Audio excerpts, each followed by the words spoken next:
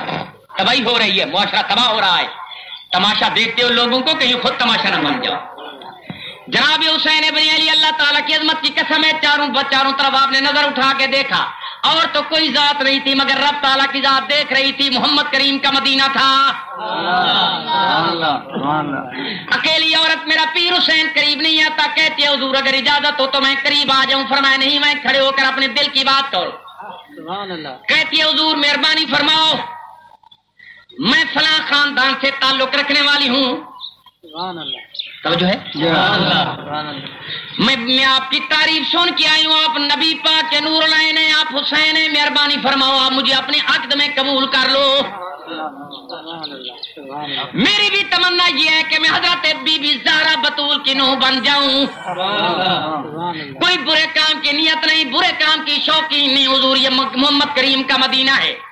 میں آج کل کی عورت نہیں, میں بھی تیرے نانے کے ہاتھوں پر کلمہ پڑھ چکی ہوں, ان کی بیعت ہو چکی ہوں. صلی اللہ تعالی علیہ وسلم. عام عورت نہیں ہوں, حضور کی مریدنی ہوں, سرکار مدینہ صرف یہی خواہش ہے. فرمایا یہ فیصلہ میں نے نہیں کرا. تو جو ہے نا بھائی, پہلی بات تو ہے یہ قدرت کے فیصلے ہیں, اور قدرت کا فیصلہ ہو چکا تھا کہ حسین ابن علی تیری شادی ایران میں ہونی ہے. کہاں؟ سعودی عرب مدینہ شریف, اور کہاں؟ ایران. تو جو ہے نا بھائی, ابھی مجھے دوست ملک صاحب بتا رہے تھے میں ایران میں ہو کے آیا, بڑا فاصلہ ہے. ایران اور سعودی عرب میں بڑا فاصلہ ہے, مگر تقدیر کے آگے کوئی دم نہیں مار سکتا. جنگ ہوئی, عمر فاروق کے زمانے میں ایران فتح ہو گیا. 17 دن جنگ ہوتی رہی. ایران کا بادشاہ تھا, اس کا نام تھا زید. تو جو ہے نا بھائی, نام یاد رکھو, زید. آپ کو نہیں آتا, ملود آتے ہیں اور کچھ نہیں آتا. سنو بھائی, نہیں آتے. یہ زید بادشاہ تھا, آتش پرست تھا. آتش پرست دھاں کو سجدہ کرتا تھا, جس طرح آج کل کئی کے لوگ دھوئیں لگاتے ہیں, دھوئیں کے ارد گرد بیٹھ جاتے ہیں اور کہتے ہیں جانے جائے. بیٹھ گیا زید بادشاہ کو پتہ چلا, پہلے دھوئیں میں مست پڑا ہوا تھا, بھنگ کا نشہ پیا ہوا تھا. پتہ چلا سردار صاحب حملہ ہو چکا ہے, عمر فاروق مدینے سے فارس میں پہنچ چکا ہے. کہنے لگا اچھا, عمر کا حملہ ہو چکا ہے تو میں نہیں بچ سکتا. ایران کا زید بادشاہ مارا گیا. 17ویں دن اسلام کا فتح تہران پر بلند ہوا. اللہ اکبر کی آواز آئی, آذان عمر فاروق نے اپنی زبان مبارک سے دی.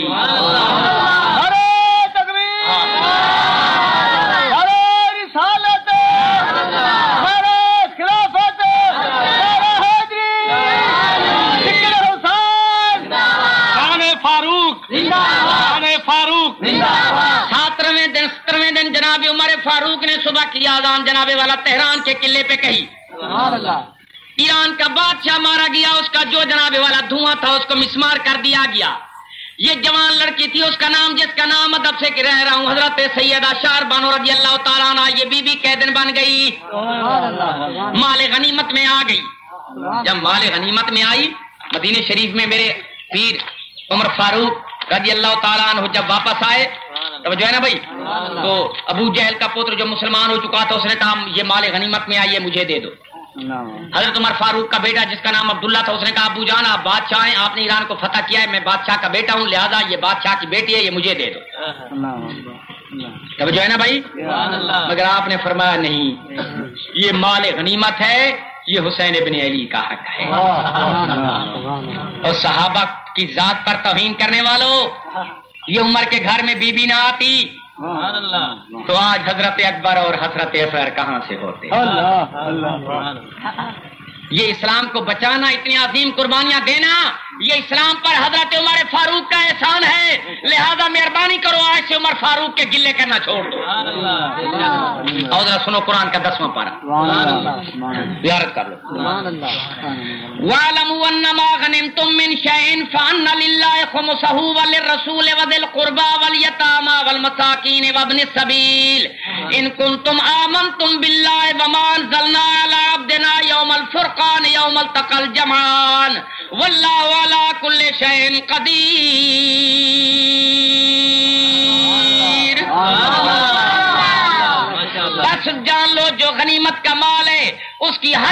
سے 5واں حصہ ہے اللہ تعالیٰ کا اور اس کے رسول پاک کا.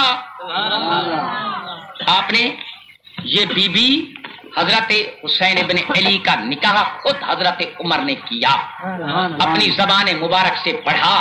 حق المہر جناب عمر فاروق نے خود اپنی جیب سے عطا کیا. سبحان اللہ. معلوم کہ یہ لوگ آپس میں شیر و شکر تھے. یہ صرف چند پیشہ ور ملوانوں نے اور ذاکروں نے دین میں تماشا پھیلا دیا, ورنہ کوئی جھگڑا ان میں نہیں. ان کی تو اتنی عقیدت تھی کہ ایک دفعہ حضرت عمر فاروق کے لڑکے نے آ کے کہا کہ ابا جان مجھے حسین ابن علی نے کہا ہے کہ تو غلام زادہ ہے, تو میرے نوکر کا پتا ہے. آپ نے کاغذ نکالی, فرمایا اے بیٹا یہ کاغذ ہے, یہ پین ہے, لے جاؤ حسین ابن علی سے لکھوا لو کہ تو میرے نوکر کا بیٹا ہے, اور یہی لکھا ہوا میرے کفن میں رکھ دینا. میں منکر نکیر کو کہوں گا دیکھو حسین نے لکھ دیا تھا میں حسین رسول کے نواسے کا نوکر. ان میں اتنی عقیدت ہو, بادشاہ ہو کر اتنی عقیدت, بادشاہ ہو کر اتنی نیاز مندی. توجہ ہے نا بھائی. آپ تھوڑی سی ترقی کر دیتے ہیں, ناراض نہ ہونا, نمبردار بن جاتے ہو, بی ڈی ممبر بن جاتے ہو, ایک سال فصل کو رنگ لگ جاتا ہے, تھوڑا سا بزنس کاروبار میں کبھی ترقی آ جاتی ہے, تم دوسرے دن کسی کو سلام نہیں کرتے. ٹھیک ہے نا بھائی. مگر ایک آدمی اتنا 31 ملکوں کا حاکم, 31 ملک فتح کیے, 31 ملکوں پر اسلام کا جھنڈا لہرانے والا,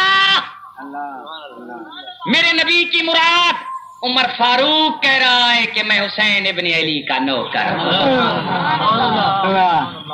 کیا شان ہے, اتنی نیاز مندی ہے ان کے دل میں اہل بیت کی.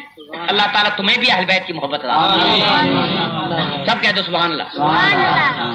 میں صرف اپنی ذات کے لیے نہیں, اس لیے نہیں کہ میں سید ہوں, بلکہ یقین فرمائیے میرے نبی پاک کی خدمت میں ایک بندہ آیا, یا رسول اللہ صلی اللہ تعالیٰ علیہ وآلہ وسلم, میں مسئلہ پوچھنے آیا ہوں. کیا مسئلہ ہے حضور؟ یہ میرا بیٹا ہے. تب جو ہے نا بھائی, کھڑے ہو جاؤ بچہ, کھڑے ہو جاؤ, شاباش. یہ دیکھ لو چھوٹا سا بچہ ہے میرے ساتھ. اس نے کہا یہ 3-4 سال کی عمر کا بچہ ہے حضور, میں سفر میں گیا, مجھے لگ گئے 6 سال, میں واپس آیا, میرے گھر میں میرا 4 سال کا بیٹا ہے. بیٹھ جاؤ. تو جو ہے نا بھائی, میرا 3-4 سال کا بیٹا ہے, یہ میرے جانے سے 2 سال بعد پیدا ہوا. 1 سال کے بعد پیدا ہوتا, 10 مہینے 9 مہینے کے بعد پیدا ہوتا تو ٹھیک تھا, میرے ذہن میں کوئی خرابی نہ آتی. تو جو ہے نا بھائی, مگر آپ ہی مجھے یہ بتائیے کہ یہ میرا بیٹا حلالی ہے. میں اپنی عورت کا سر قلم کر رہا تھا. اس نے مجھے کہا کہ دیکھو بھائی تم میرے خاوند ہو, میں بھی قرآن کو ماننے والی, پیغمبر اسلام کے ہاتھوں پر میں نے بھی کلمہ پڑھا ہے, نبی علیہ السلام کی میں بھی 10 بیعت مرید ہوں. میں کوئی عام عورت نہیں, میں کی 14ویں-15ویں صدی کی عورت کی طرح فاحشہ بدکار عورت نہیں ہوں. میں بھی پاک نبی کا زمانہ دیکھا ہے, اسی زمانے کی اسی مبارک عہد کی پاک عورت ہوں. مہربانی کرنا میرے سر کے وارث میرا سر قلم نہ کرنا. اگر میری بات پہ تمہیں یقین نہیں آتا, میرے حلف پہ تمہیں یقین نہیں آتا, میری بات پہ آپ کو تصدیق نہیں ہو رہی, تو سید المرسلین موجود ہیں, علمت ما کان وما یکون کی شان کے مالک دنیا پہ تشریف فرما ہیں. مدینہ شریف میں اپنے بیٹے کو لے جا, امام الانبیاء سے پوچھ لے, اگر نبی پاک فرما دیے تیرا بچہ حلالی ہے تو ٹھیک, اگر نبی پاک تصدیق نہ کریں تو بچے کو بھی قتل کر دینا, میرا سر بھی اڑا دینا, میں راضی ہوں. سرکار مدینہ جو کہیں اسی پہ عمل کرنا. ہم کو بات پسند آ گئی. چلا حضور پر نور کی خدمت میں آیا. توجہ ہے نا بھائی, قریب آیا, آپ نے فرمایا یہیں بیٹھ جاؤ. بیٹھ گیا ادب کے ساتھ. اتفاق ایسا ہوا تھوڑی دیر گزری, حسنین کریمین جن کی معصومیت کا زمانہ تھا, آپ بھی دوڑتے ہوئے کھیلتے ہوئے نانے پاک کے دربار پر انوار میں آئے. ابھی دونوں نواز گان بیٹھ نہ پائے تھے, بیٹھنے رہے تھے کہ یہ چھوٹی عمر کا لڑکا جلدی جلدی اپنی سیٹ سے اٹھا اور اٹھ کے دونوں شہزاد گان کے قدموں پہ آ کے سلام کیا. کیونکہ پہلے بھی یہ لڑکا اپنی امی کے ساتھ کبھی کبھی دربار رسالت میں قرآن و حدیث سننے کے لیے آتا تھا. اس کو ماں نماز پڑھنے لے آتی تھی. ٹھیک ہے نا بھائی. جب نواز گان کو ملا, سرکار کے نواسوں کو ملا, میرے نبی پاک نے فرما دیا صحابی کھڑے ہو جاؤ. کھڑا ہو گیا. فرمایا جاؤ تم ٹھیک ہو, تمہارا بچہ ٹھیک, یہ حلالی ہے. کیوں؟ فرمائش نے اہل بیت کی عزت کی ہے، اہل بیت کی ایسا عزت کی ہے، میرے نواسوں کی ایسا عزت کی ہے۔ مگر حضور ذرا مسئلے کی وضاحت تو فرما دیجئے، یہ 2 سال بعد کیسے پیدا ہوا؟ آپ کے بات پہ میرا دل ایمان یقین راضی ہو گیا، ذرا عقل بھی سیٹ ہو جائے گا، ذرا آپ یہ بھی بتا دیجئے۔ آپ نے فرمایا میاں بعض اوقات بچے اپنی اماں کے پیٹ میں خشک ہو جاتے ہیں اور کچھ عرصہ کے بعد اللہ تعالیٰ خشک کو بھی سبز کر دیتا ہے، سوکھی ہوئی چیز کو بھی وہ تر کر دیتا ہے۔ یہ ہے تیرے نطفے سے، شک ذرا نہ کر، تیرا حلالی بیٹا ہے اور اللہ تعالیٰ کی قدرت کے فیصلے حق ہیں، یہ معاملہ ہے۔ جب پیغمبر کی بات کو سنا تو فوراً اس کا عقیدہ تو پہلے صحیح تھا، یقین بھی صحیح ہو۔ تو حضور کی اہل بیت کے دل میں اتنی محبت ہو، عمر فاروق کے دل میں، توجہ ہے نا بھائی؟ تو یہ جناب والا اپنے بیٹے کی درخواست کو رد کر دیا۔ جو ابو جہل کا بیٹا اسلام قبول کر چکا تھا اس کی درخواست کو بھی رد کر دیا۔ آپ نے فرمایا شہزادیاں شہزادوں کے گھر میں ہوتی ہیں۔ یہ شاہر بانو رضی اللہ تعالی عنہ ایران کے بادشاہ کی بیٹی ہے، حسین رسول کا شہزادہ ہے، یہ اسی کے گھر میں ہے۔ یہ بی بی اتنی عظمت والی بی بی، یہ احسان ہے جناب عمر فاروق کا اسلام پر، اور ان کی آپس میں محبت تھی۔ قرآن ٹھیک کہتا ہے رحماء بینہم، یہ نبی کے یار اور نبی کے رشتہ دار آپس میں رحیم و کریم تھے، کوئی جھگڑا نہیں، کوئی رولا نہیں تھا، ان میں کوئی اختلاف نہیں تھا، کوئی مذہبی کوئی سیاسی ڈیفرنس نہیں تھا۔ یہ صرف اگر کوئی اختلاف ہو بھی جاتا تھا فروئی بات پہ تو وہ اسلام کے لیے فائدہ تھا، ورنہ آپس میں ان کا کوئی اصولی اختلاف نہیں تھا۔ سب کہہ دو سبحان اللہ۔ تو میرے بھائیوں سب کی تعریف کرو، یہ حق کا گھرانہ ہے، گلے نہ کیا کرو۔ جب تم گلے کرتے ہو اور ہمارے پیروں کی توہین کرتے ہو تو کوئی بغیرت ہم تو بھی نہیں ہے۔ توجہ ہے نا بھائی؟ سیاست میں ہار جیت ہو جاتی رہتی ہے، یہ کوئی نئی بات بھی نہیں ہے، اللہ تعالیٰ کو سب توفیق ہے۔ یہ تو نہیں ہے کہ کوئی ایک جماعت ہار گئی تو پہلے بھی کئی لوگ ہارتے رہے، مگر آپ ہمیں اتنا بے وارث نہ سمجھیں، ہمیں دنیا پہ کسی بندے پہ ناز نہیں، رحمت للعالمین کی رحمت پہ ناز ہے۔ سب کہہ دو سبحان اللہ۔ وہ تنکوں کو اڑا کر اس سریا پہ پہنچا دے، وہ قطرے کو سمندر بنا سکتا ہے، وہ شاہوں کو گدا بنا سکتا ہے۔